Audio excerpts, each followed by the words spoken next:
உங்க savings அக்கவுண்ட்டை income tax department ரொம்பவே க்ளோஸா வாட்ச் பண்ணிட்டு இருக்காங்கன்னு உங்களுக்கு தெரியுமா? இது நம்ம ஒவ்வொருத்தரையும் பாதிக்கிற ஒரு முக்கியமான விஷயம். அதனால தான் இன்னைக்கு நாம இத பத்தி ரொம்ப விளக்கமா பார்க்க போறோம். சரி, நேரடியாவே கேக்குறேன். உங்க பேங்க் அக்கவுண்ட் உண்மையிலே வாட்ச் பண்ணப்படுதா? இதுக்கு பதில் ஆமாம்னு மட்டும் இல்ல. அது எப்படிலாம் நடக்குதுன்னு கேட்டா நீங்க கண்டிப்பா ஆச்சரியப்படுவீங்க. இந்த ரூல்ஸை எல்லாம் கண்டுக்காம விட்டா என்ன ஆகும்னு யோசிக்கிறீங்களா? ரிசல்ட் ரொம்ப சீரியஸ். நீங்க கணக்கு காட்ட முடியாத டிரான்சாக்ஷனுக்கு 300% வரைக்கும் ஃபைன் போடலாம்.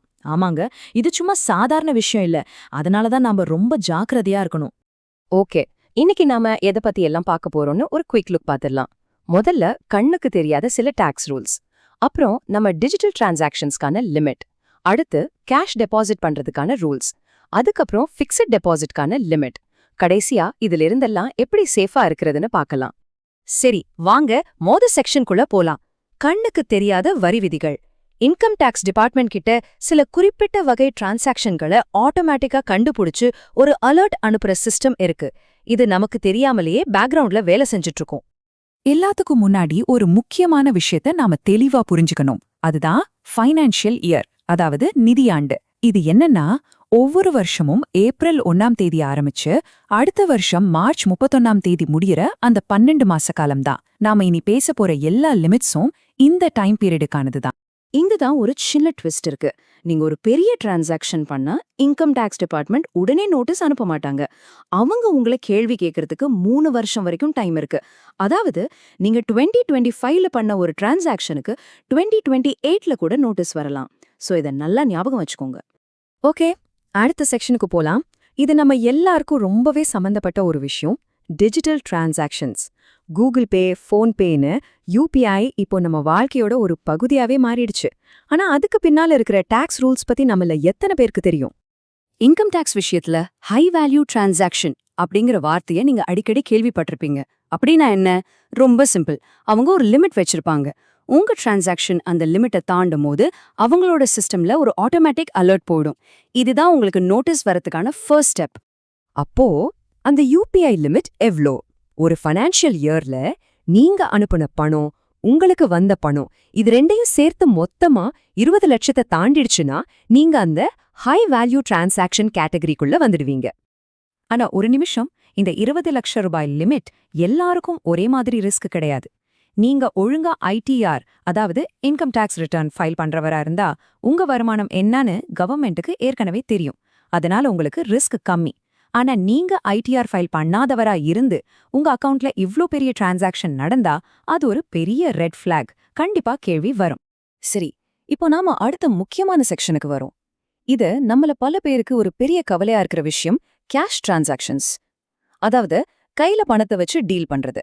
கேஷ் டெபாசிட்கான ரூல் ரொம்பவே ஸ்ட்ரெயிட் ஃபார்வர்டு.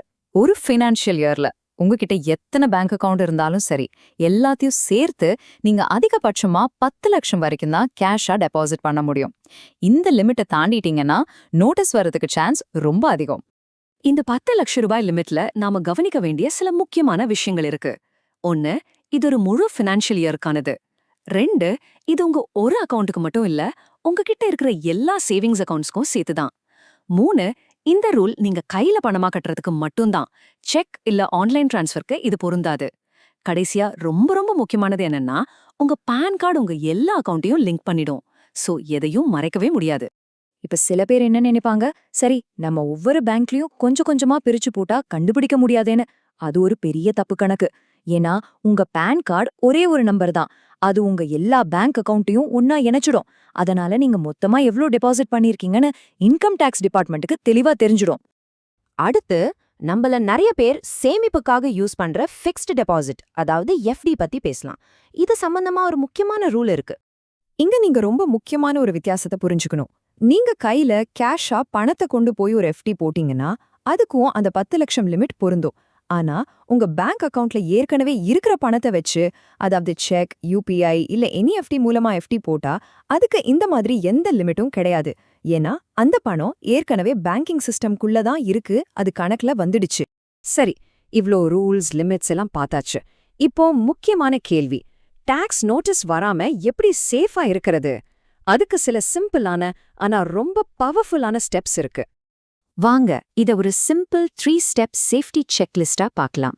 ஸ்டெப் 1, உங்க யூபிஐ டிரான்சாக்ஷன்களை ஒரு கண்ணுல வச்சுக்கோங்க. ஒரு வருஷத்துல மொத்தமா அனுப்புறதும் வர்றதும் சேர்த்து 20 லட்சத்துக்குள்ள இருக்கிற மாதிரி பாத்துக்கோங்க. ஸ்டெப் 2, கேஷ் டெபாசிட்டை லிமிட் பண்ணுங்க. ஒரு வருஷத்துக்கு மொத்த கேஷ் டெபாசிட் 10 லட்சத்தை தாண்டாம பாத்துக்கோங்க. ஸ்டெப் 3, கையில பணமா கொண்டு போய் எஃப்டி போடும்போது ரொம்ப ஜாக்கிரதையா இருங்க. அங்கேயும் அந்த 10 லட்சம் ரூல் பொருந்துன்னு மறக்காதீங்க.